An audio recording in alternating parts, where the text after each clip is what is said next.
Hi, everyone. This is Dr. Gail Carson, your host for Women in Business, a show that celebrates women and their accomplishments as entrepreneurs or senior managers.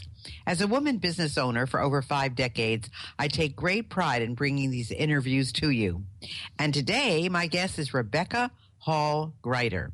She's the founder of Your Purpose-Driven Practice, a character code coach, a master trainer, creator of the Women's Empowerment Series, a best-selling author, and creator of Your Success Formula. She's also the owner of a successful private practice.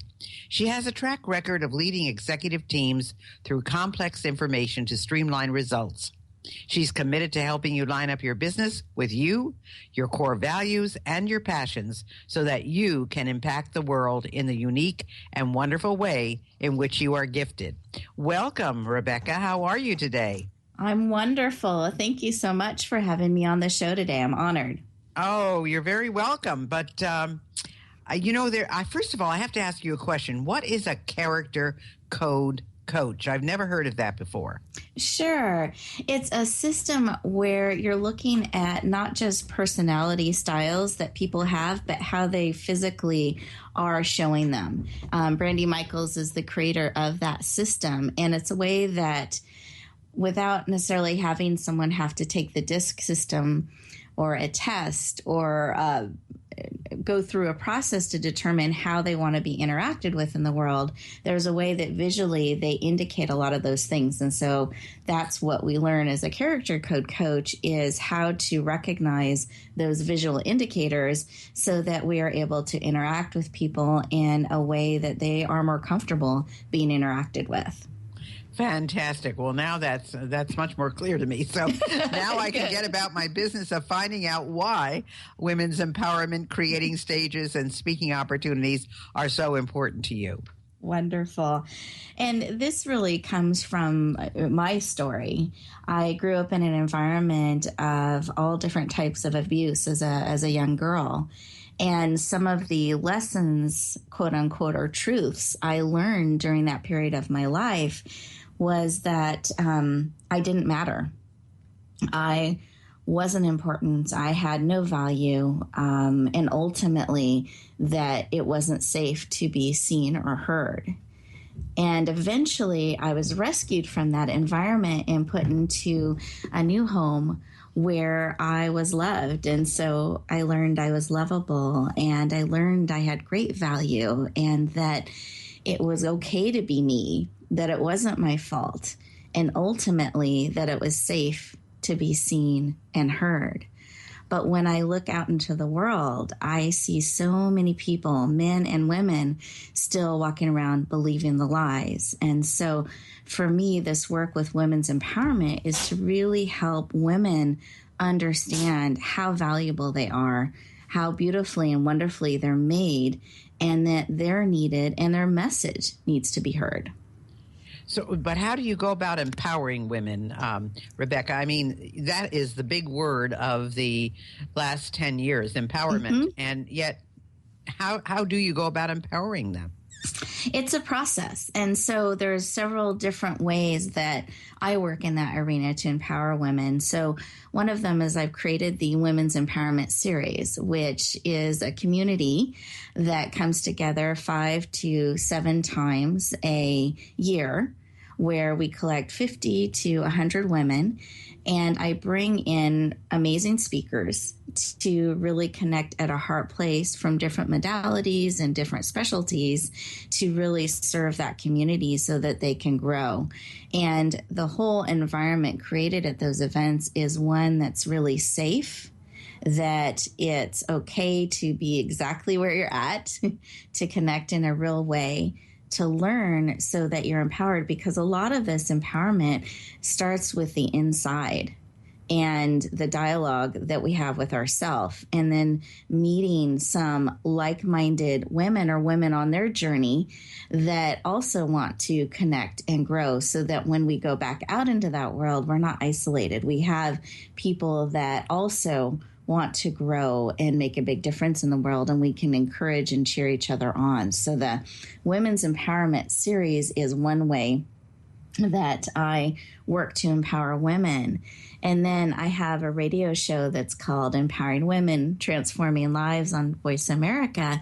And what I do there is bring in additional speakers that we're sharing insights and tips on a daily and weekly basis, how to really start shifting our thinking, how to start listening to that inner wisdom and to stretch and work through fear and really step more fully into who each of us is. And that to me is one of the biggest secrets to being empowered, is to more fully step into who we are each made to be and really discover where we start and stop and stretch ourselves and share the gift of who we are with others.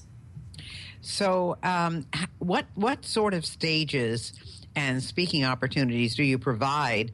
And because most people are scared to death of getting up in front of anybody and speaking. So that's also got to be very difficult for women who don't feel empowered. So how do you get someone involved in that?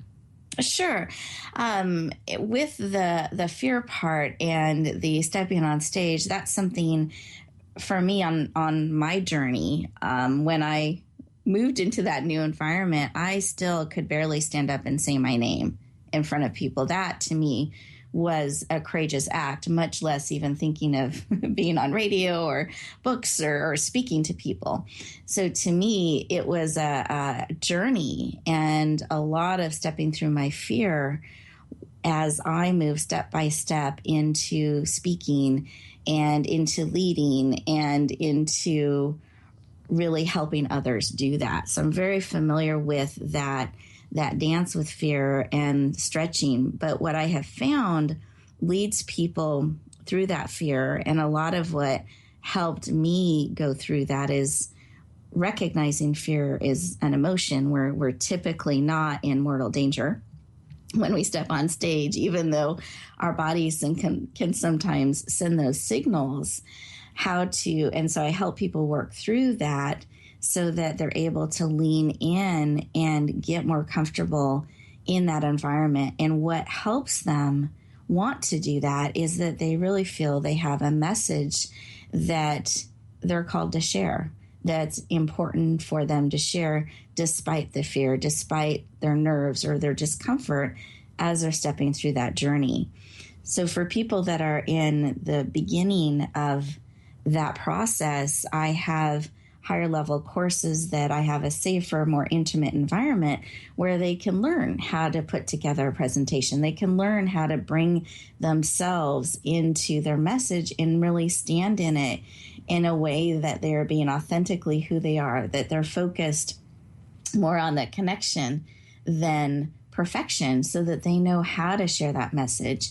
And then create stages. For instance, my live events, I bring in 4 different speakers every event. I have sponsorship opportunities where people can stretch and stand up on stage and work through sharing who they are and what they're wanting to bring to the world. And then my radio show, I also bring in guests so that they can also stretch in that way and share their message. And I've created the Speaker Talent Search, where I bring together community leaders that are also looking for great speakers on radio shows, at their live events, YouTube channels, various mediums. But we all want to experience the speaker first before we have them on our stage. And so we take them through an extensive written process that helps them get clarity on their message, really have together the materials as a speaker you need to have, your headshot and your speaker sheet and all of those types of things, so that when they have those opportunities, they are ready to say yes. Well, those are very important things, but I have to go back to this thing about empowerment and the Sure. individual and everything you went through. I've met and interviewed so many people who had horrible backgrounds, who have just risen to the top of the heap. And I always ask them this question: how did you do that? How were you able to overcome that? And believe it or not, it was really their own desire and their own fortitude and their own way of looking at things that got them over things, because you can either lament about something forever and say, oh, I'm the victim, or you can say, I'm tired of being the victim and I'm going to blast ahead and do what I have to do. And I think those individuals are the ones that really get to the top. I'm thinking of one gentleman I know, Robert Danzig, who was born in my hometown of Albany, New York, and he went through 7 foster homes, and he rose to be chairman of the Hearst Corporation.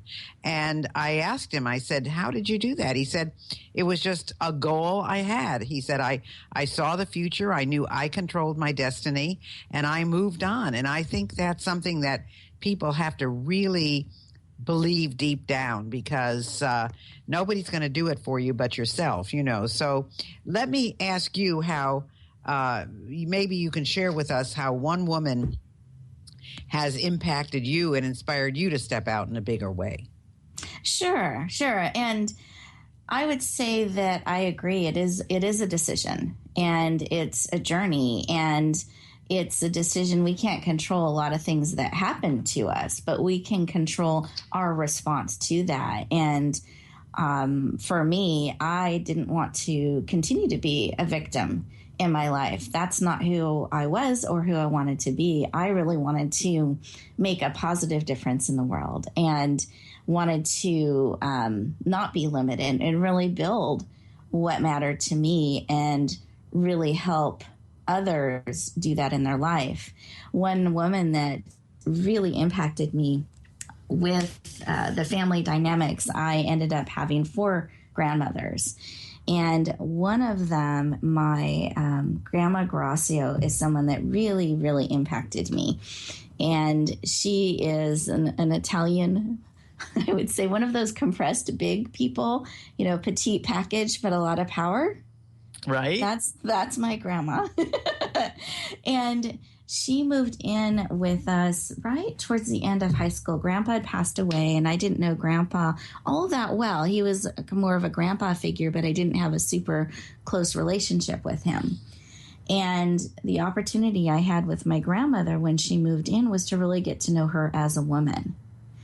And we would go on walks together. We would do manicures and pedicures together, really share each other's lives. And she became a woman, and to me, not just a grandmother, through all the things that we wonder and we stretch and we grow in. And she shared that part of her life with me when Grandpa had passed away, and she's having to rebuild. She's having to learn where she starts and stops. She was having to learn what to do with all the finances, how to drive again, because Grandpa really handled that, what she wants to do with the next phase of her life.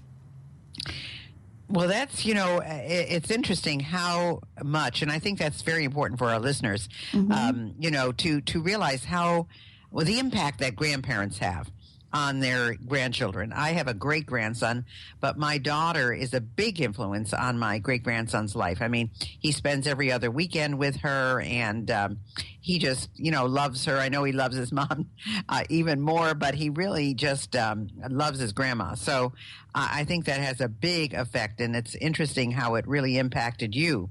But I also know that you use flowers and flower pens in so much of the work that you do, and you share them when you speak live and when you attend events. So how does that serve your message? Sure. So that's actually another grandmother. So that is my Grandma Ives. She used to make flower pens. And it was her way of touching the world in a positive way, brightening someone's day. It's kind of an unexpected gift to give somebody. And so she taught me how to make these pens. But for me, when I look at the pen, it starts to represent how each of us, we are a beautiful part of the garden of life. And we all have our unique fragrance, our unique way that we show up in the world, our own color, our own style, our own season. And that's what the flower pen started to represent for me. And I would give them out. Initially, it started